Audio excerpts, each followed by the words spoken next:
Welcome back to the show, everyone. Today, my guest is Donald Weber. He's a dynamic communication coach and speaker with a passion for transforming how leaders connect with their teams, clients, and audiences, drawing from an extensive background in human behavior, psychology, emotional intelligence. He equips individuals with tools to communicate clearly, lead with empathy, and foster meaningful relationships with an approach that is rooted in body language analysis, self-awareness, and leadership. Welcome to the show, Donald. How are you? Well, thank you for having me on. Appreciate it, Buff. You bet. So this is a little different kind of show than we usually do. It's a personal finance, macroeconomics type show, but I thought it was an interesting topic for people in general, and specifically the stuff that I thought was interesting. You've done some consultancies for even the U.S. government and the Treasury and the DHS and State Department and all that. So tell us a little bit about what you do and why it's important. Okay, I do a lot of corporate training. So I work with a lot of senior executives of the Fortune 100s. I work sometimes with political people here in Europe and even members of the royal families. And I usually work with them in the area of improving their communications. But communications has a lot of areas, right?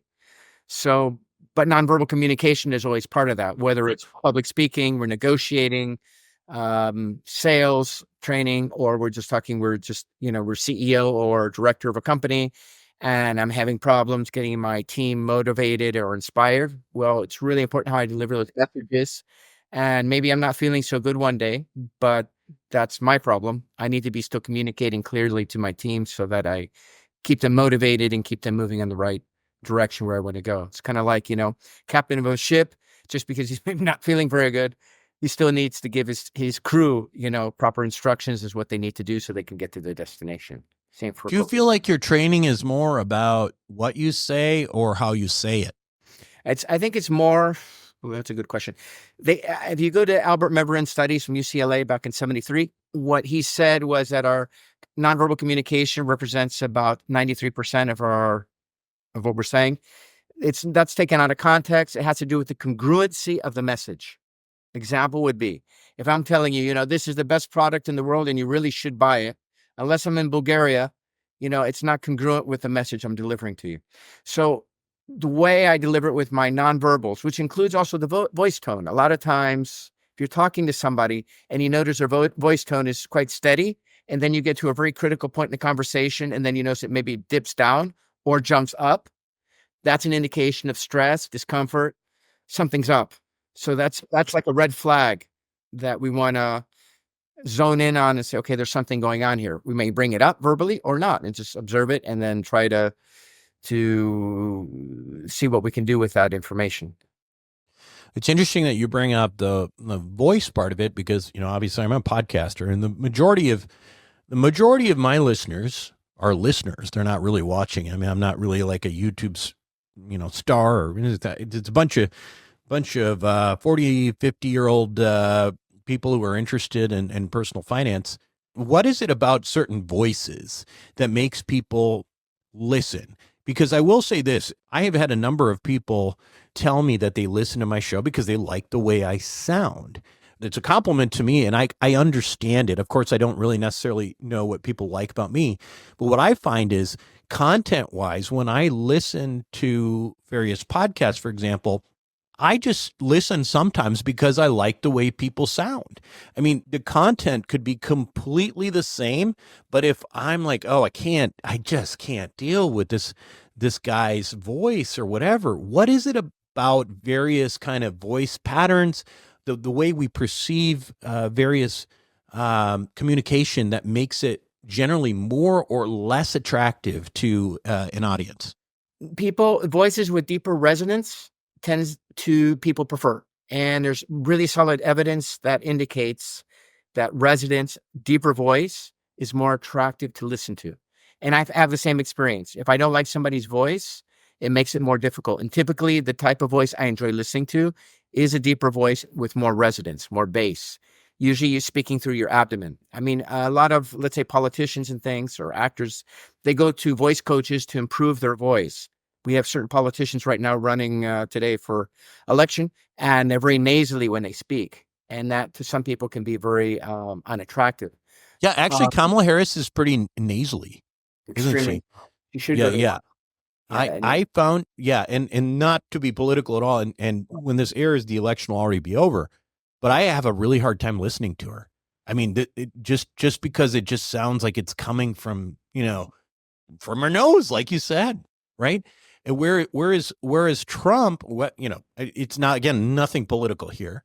But he's trained himself too. I mean, he's somebody who has spent a lot of time actually perfecting a way of speaking. Can you talk a little bit about that? yeah, sure. I mean, I'm not an expert on Trump. What I would say though, like he had the Apprentice TV show. He's been in front of the public for years and years and years. Gosh, probably like 50 years now. So he's got a lot of experience. I don't find him to be necessarily, well, he can be pretty funny sometimes. Oh, he's Um, hilarious. He's hilarious. Okay, apolitical, but he is really funny, Yeah, actually. he can be, but yeah, he's quick. He's Yeah. he's quick with the words and things like that. Since the assassination thing, he's really chilled out. It seems like, but Yeah. he's an entertainer and he's very good at entertaining audiences. Where his counterpart, I don't think she has nearly the experience. She's very nasally when she speaks. She really should go to a voice coach because that can be worked on. It has to do again with breathing from the diaphragm when we're speaking. I mean, give you an example right now, but I'm speaking right now from my diaphragm. Now, if I start speaking from my throat and I start speaking through my head, my voice just changed. And I haven't changed it. I'm not changing it here. I'm just changing it the way I'm talking. If you notice the difference. So a lot of it has to do just with the breathing when we're speaking. And people will take you more seriously. They'll enjoy listening to you more, and you'll maintain their attention if you have more your voice. That is, if you speak sort of with the more diaphragmatic, if you're generating your power from your diaphragm, is that exactly what like saying? yourself? You have Okay. you have really good resonance. So Right. it makes, for most people, according to the studies, and really for most people, it makes it a more pleasant voice to listen to. Now, this is probably not what they call woke, correct. But for the ladies, it makes it more difficult because women don't have that deeper voice. But they Yeah. can get away from the nasally, and they can get away. There's certain things that they can do to make it more centered their voice when they speak. What can they do? What specifically? Typically, they went to a voice coach, which I've gone myself. Is they'll teach you, the first thing they're going to teach you is breathing. Okay. Then the next thing you go into is kind of like a singer, where they have the la la la la la la thing, sounds that you make. You'll practicing certain octaves and things like that, and doing it where you're breathing in a certain way. So if I'm on a stage or speaking in front of an audience, I definitely breathe differently than like if we went out for a coffee. What I notice is it's a lot easier to listen to people if they're not monotone. You can have a very powerful voice, but if you're just, blah, blah, blah, blah, blah, blah, blah, and you don't have a range, it sort of lulls people to sleep. Absolutely. Absolutely, Buck. Yeah. It's like one note on a piano. I'm really, really exciting. Don't you enjoy listening to me? And I'll take a risk and back to one note on the piano. Yeah, exactly. Yeah. I noticed that's like sort of the high school presentation voice. My daughter who's she's 15 and she just, she's actually a wonderful singer and stuff, but she just started getting up in front of people and she's like, she does the whole, and then this and this and this and this and this and this. And that's a learned thing, I think, trying not to do that in real life. Okay. So that's how you potentially can make people listen to your voice. Now, is there a correlation between, people liking the way you sound and your ability to do, say, something like sell? And so, well, you can definitely influence. So if I say, now is the time, right? I just impact the word now. You impact certain words, keywords that you're speaking about. You can definitely have an influence in how people will perceive your message. Absolutely, without a doubt. So you can use your body language, your voice at the same time to emphasize that one particular word or that one particular idea. Also rhythm, which if you look at like Martin Luther King, he was very good with rhythm when speaking. Les Brown, and Les Brown, he's also very good with rhythm when he speaks, and that almost like hypnotizes people. When you say rhythm, give us an example of what that's all about. I'm actually not very good at it. You gotta be straight with you. That's a really high end skill, and not a lot of people actually have it.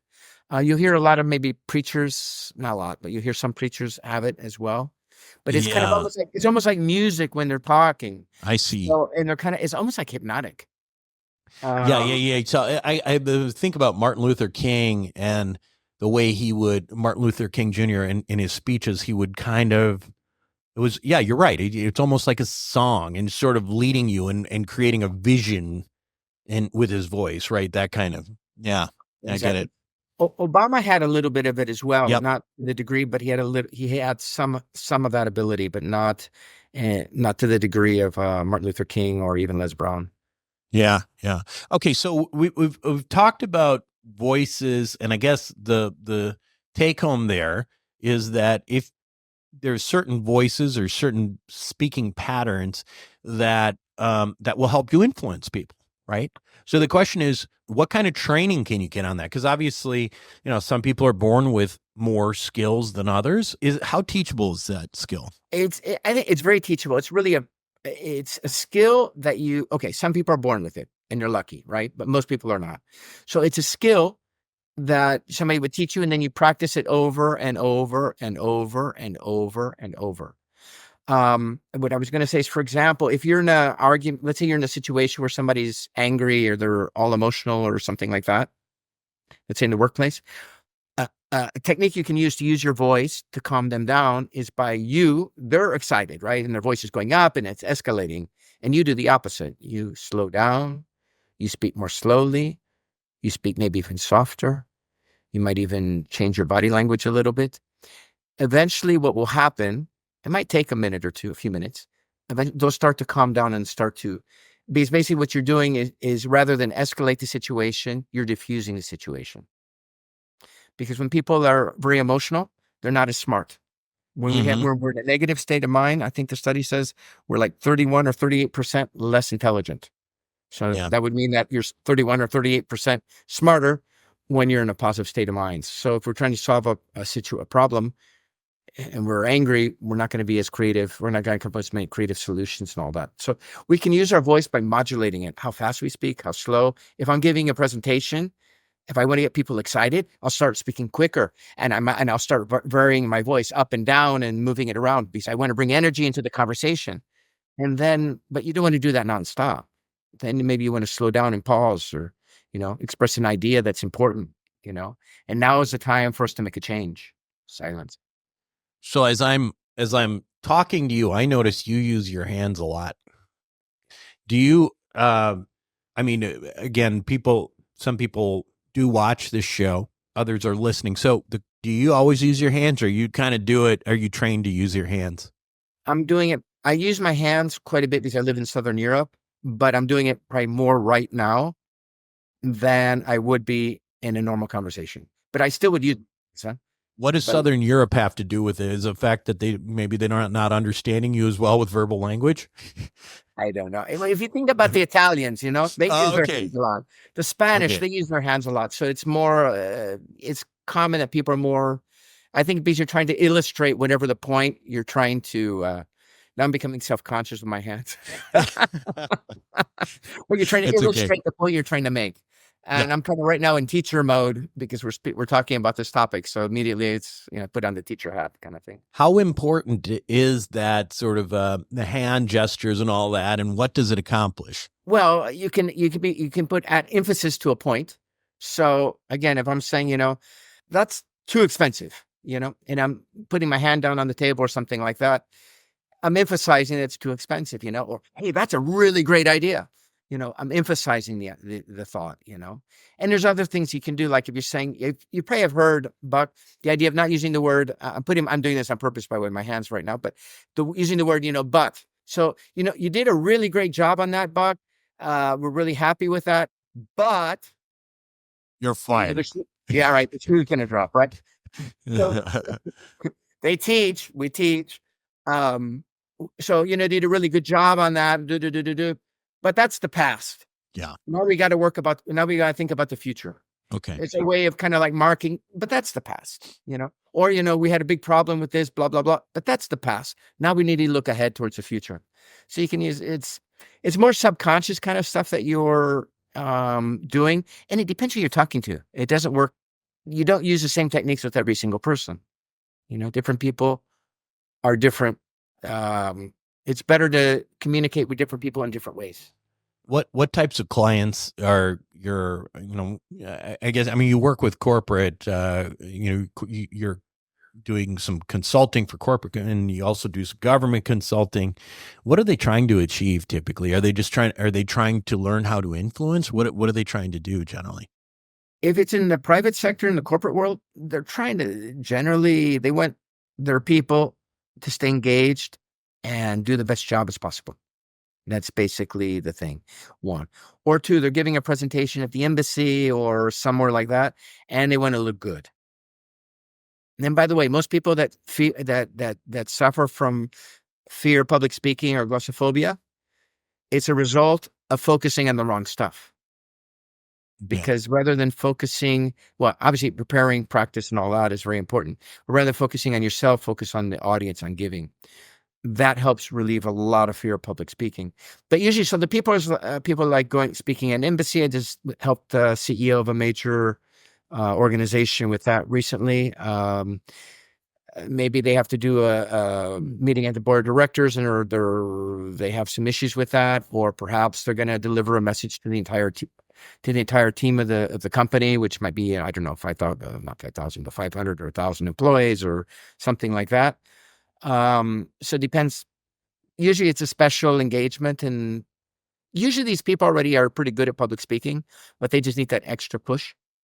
Yeah. Though sometimes I work with engineers who don't have that much experience and they need help, designing a PowerPoint and how to deliver it and simplify the ideas and make it palatable for your audience, so you don't bore everybody and put everybody to sleep while you're delivering that 3-hour presentation on that, right. Kind of thing. Do you ever do any clients? Do you have clients who come in for just purely personal reasons, or not Yes. personal, but like maybe just, I think just being, trying to change the way they're viewed in general? Like, I mean, their identity and who they are and all that. I wouldn't go that far, changing their identity. Or at least their perception. I've had people who want to improve, who they have they deal with a lot of stress. They don't know how to deal with stress well. Yeah. They lack confidence. That's a common, it's not that common, but it is a common thread. I've even had people with anger management. We had one engineer who was a public speaking class, and he just freaked out because HR sent him to a public speaking class. That was pretty hilarious. There was 2 trainers, myself and the other trainer. The guy freaks out. He's like, I don't understand why I'm here, blah, blah, blah, blah, blah, blah. And the other trainer didn't even know what to do. And I look at the guy and I go, you're absolutely right. I don't know why they sent you here, because I'm sure you're very, very talented at public speaking. And I apologize, Anyway, I just gave him what he wanted to hear, kind of thing. We ended up becoming friends. We still communicate now and again. Yeah. Like it was years ago. Probably the Silicon Valley engineers who want to learn how to speak with women. Do you get that too? Usually that's never professionally, but I've had people for sure ask me, on the side, hey, by the way, this kind of, I'm not pick up that. But, that's funny. It really is. Well, interesting stuff. How can people learn more about you and what you do? Go to my website, I guess, drwebercoaching.com. Will probably be the easiest. I'm also on LinkedIn, Don Weber. And there they can find out more about the services that we offer. But it's communication for leaders, basically, or for aspiring leaders, younger people. Maybe they're 30 something that are looking for promotions and career advancement and that kind of stuff. Because job interviews, preparing for job interviews, things like that. Getting a raise, getting a raise. The more valuable you are for your employer, the more likely they're going to give you a raise. And if you're really valuable, they're not going to let you go. Yeah. So communications is part of that. I might have really good hard skills in something, but if I'm terrible at communicating, that's a real problem. It's going to really hinder you in your career moving forward, Buck. So I think people sometimes they underestimate how important communication is. I know I used to. Yeah. Fantastic. Well, thanks so much for joining us. And people should definitely get in touch if you're interested in improving your communication skills for whatever endeavor you are trying to shoot for. Thanks again, Don, and good luck to you. Thank you so much, Buck. All the best to you as well, man.